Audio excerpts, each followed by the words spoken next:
আমরা হইলাম কাজের বুয়া, আমরা হইলাম দারোয়ান, আমরা হইলাম চাকর বাকর। আমাদের কাজ হচ্ছে এই রাষ্ট্রটাকে দেখে শুনে রাখা। এই হাসিনা পরিবারের চাটুকারে দোসরিপনায় লিপ্ত ছিল, তারা বাংলাদেশ রাষ্ট্রের পক্ষে ছিল না। সম্প্রতি আমার বেশ কিছু বক্তব্য, বিশেষ করে বাংলাদেশের সশস্ত্র বাহিনীকে সাথে সংশ্লিষ্ট এরকম কিছু কথাবার্তা বেশ আলোচিত সমালোচিত হয়েছে।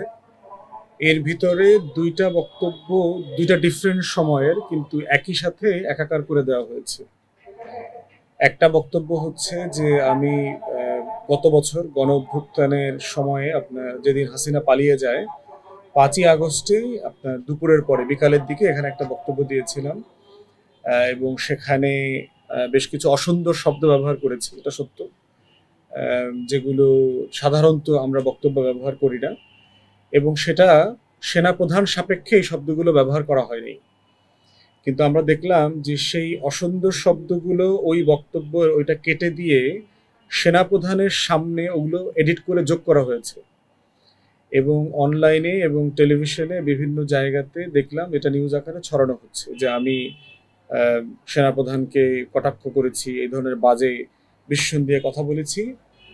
আর দ্বিতীয়ত ওখানে আমার ব্যাপারে সমালোচনা, যেটা দ্বিতীয় সমালোচনা আসছে, যে ক্যান্টনমেন্ট ঘুরিয়ে দেওয়ার একটা কথা আসছে।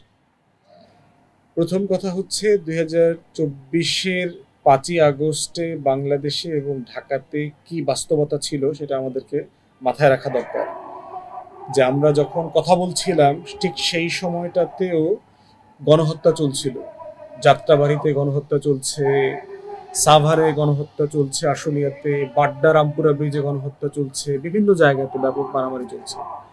তো সেই রকম একটা বাস্তবতায় আমরা কি ধরনের 16 বছরের ফ্যাসিবাদী শাসন ব্যবস্থা, এই প্রায় কয়েক সপ্তাহ ধরে কারফিউ চলছে, আপনার সে 19শে জুলাই থেকে শুট অন সাইট চলছে, 1400 মানুষ শহীদ হয়ে গেছে, শত শত লাশ বিভিন্ন হাসপাতালের মর্গে পড়ে আছে, গণকবর চলছে, গণহত্যা, মানবতা বিরোধী অপরাধ, 30,000 মানুষ মানে আহত হয়েছে, প্রতিবন্ধী হয়েছে, পঙ্গু হয়ে গেছে, 600-র উপরে লোক আপনার চোখ হারিয়েছে, অন্ধ হয়ে গেছে, এবং আমাদের প্রত্যেকটা আইন শৃঙ্খলা বাহিনীর সদস্য যারা আছে, গোয়েন্দা সংস্থাগুলো, তারা সবাই এই জায়গাতে ইনভলভ ছিলেন, এই গণহত্যা মানবতা বিরোধী অপরাধের জায়গাতে।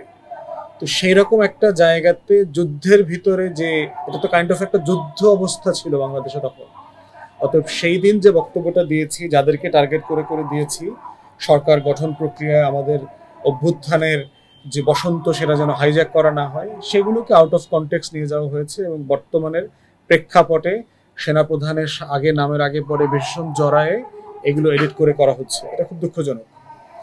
দ্বিতীয় বিতর্ক যেটা হয়েছে সেটা হচ্ছে যে একটা টেলিভিশনের টক শোতে আমার সেনাবাহিনী নিয়ে যে বক্তব্য, আর্ম ফোর্সেস নিয়ে যে একটা চাকর বাকর শব্দ বলেছি, যেটা আসলে আমি নিজেকে চাকর মনে করি জনগণের, এই শব্দটা আমার জন্য আমি ব্যবহার করি। বহু টেলিভিশন শোতে আমি নিজেকে আমার বলেছি জনগণ সাপেক্ষে, রাষ্ট্র সাপেক্ষে আমরা হইলাম কাজের বুয়া, আমরা হইলাম দারোয়ান, আমরা হইলাম চাকর বাকর। আমাদের কাজ হচ্ছে এই রাষ্ট্রটাকে দেখে শুনে রাখা। এই রাষ্ট্রটা যদি একটা বাগান হয় তাহলে আমরা হইলাম সেই বাগানের মালিক। তো জনগণ সাপেক্ষে এই শব্দগুলো আমি আমার জন্য এবং রাজনৈতিক কর্মী সবার জন্য এটা আমি মনে করি। ঠিক একইভাবে পাবলিক সার্ভেন্ট যারা, প্রজাতন্ত্রের কর্মচারী যারা, তাদেরকেও আমি ওই অর্থেই চাকর বাকর মনে করি, জনগণ সাপেক্ষে, রাষ্ট্র সাপেক্ষে। এইটা কাউকে ছোট করা, হেয় করা, কোনো ব্যক্তির অথবা পেশাজীবীর মর্যাদা ক্ষুণ্ণ করা, এটা এই আমার টার্গেট অডিয়েন্স না।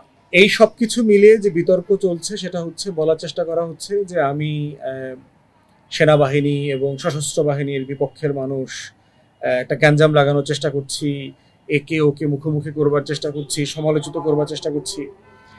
এই প্রসঙ্গে আমার বক্তব্য হচ্ছে, প্রথম অনুরোধ হচ্ছে যে দেশের প্রত্যেক ব্যক্তির নিজস্ব কথা বলার ঢং আছে, ভাষা আছে, এবং একজনের কথা বলার ঢং দিয়ে আরেকজনের ভাষা অথবা ভদ্রতা অভদ্রতা এগুলো জাজ করাটা অনুচিত।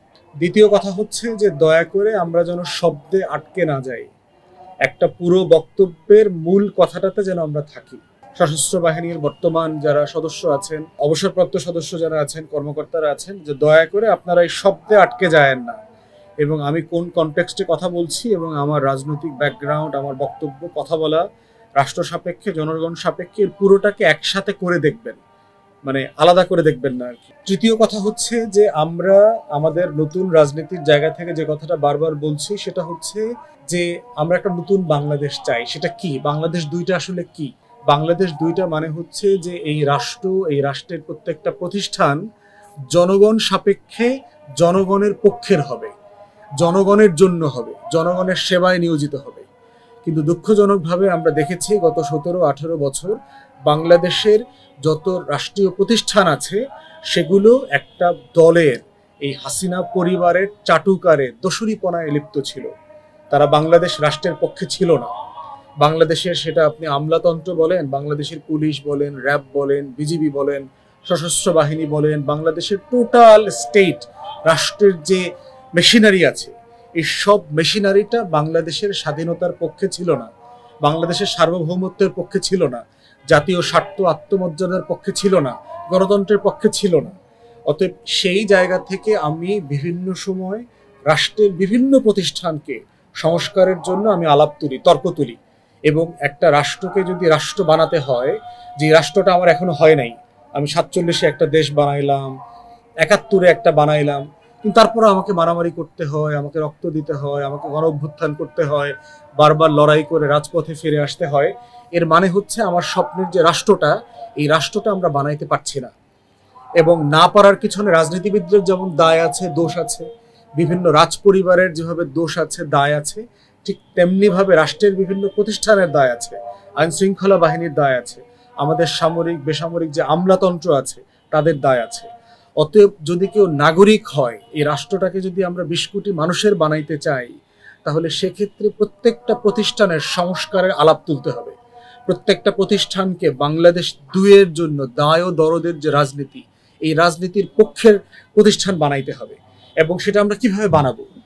প্রতিষ্ঠান সংস্কার করার প্রথম শর্ত হচ্ছে তার পূর্বের আমলনামাটা হিসাব নিকাশ করা, খতিয়ান করা।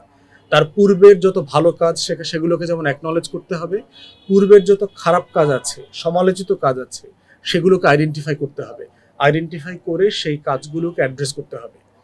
যেমন ধরেন আমাদের মুক্তির লড়াইয়ের কথা আমরা বারবার বলি। 71-এর আমাদের মুক্তির লড়াইতে নেতৃত্ব দিয়েছে কারা? এই সশস্ত্র বাহিনীর সদস্যরা যুদ্ধ করেছে। জেনারেল ওসমানী আমাদের সর্বাধিনায়ক ছিল, সকল বাহিনী প্রধান ছিলেন, উনি যুদ্ধের প্রধান সেনাপতি ছিলেন। মেজর জিয়ার পরবর্তীতে রাষ্ট্রপতি হয়েছেন, জিয়াউর রহমান সাহেব, উনি স্বাধীনতার ঘোষণা দিয়েছেন। মেজর জলিল থেকে শুরু করে প্রত্যেকটা সেক্টর কমান্ডার, ডেপুটি সেক্টর কমান্ডাররা হচ্ছে আপনার সেনা সদস্য ছিলেন। তাদের নেতৃত্বেই তো বাংলাদেশকে আপনারা স্বাধীন করেছেন, আমরা স্বাধীন করেছি, আমাদের পূর্বপুরুষরা যুদ্ধ করেছে, স্বাধীন করেছে। এটা যেমন সত্য, এই আর্মড ফোর্সেস, এই সশস্ত্র বাহিনীর সদস্যরা গত 18 বছর কি বাংলাদেশের পক্ষে ছিলেন? তাদের নেতৃত্বে 2014, 18, 24-এর যে নির্বাচন, সেগুলো কি ভালো নির্বাচন হয়েছে?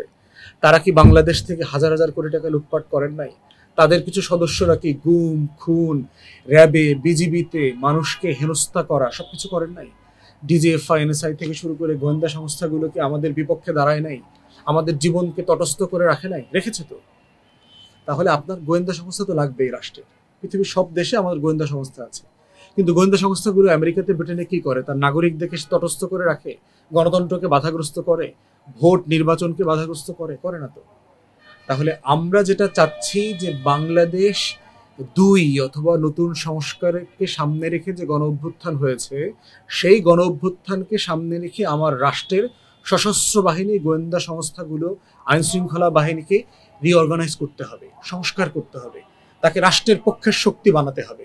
সে যেন ভারতের, দিল্লির দালালি না করে, সে যেন অন্য দেশের স্বার্থ না করে, না চেপে বসে। তার কাছে যেন বাংলাদেশ প্রথম থাকে, বাংলাদেশের জনগণ প্রথম থাকে।